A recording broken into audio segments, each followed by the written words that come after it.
for me to say. When I finish, you'll sentence me for my crime. So let me ask you now, what is a crime?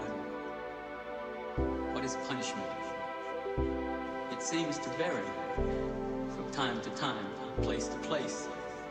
What's legal today is suddenly illegal tomorrow because some society says it's so. And what's illegal yesterday is suddenly legal because everybody's doing it, and you can't put everybody in jail.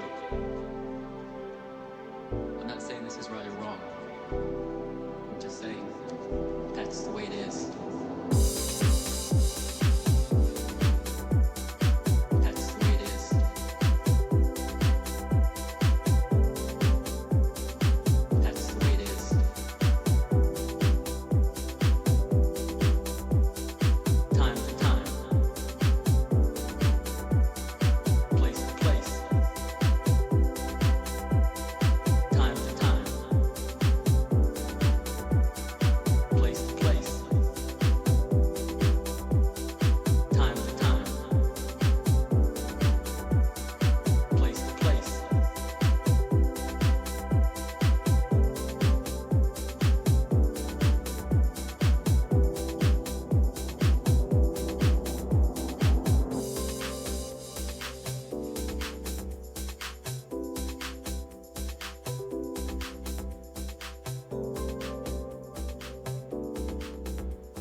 I've spent 3.5 years of my life in your prison, and I think I've paid for my error.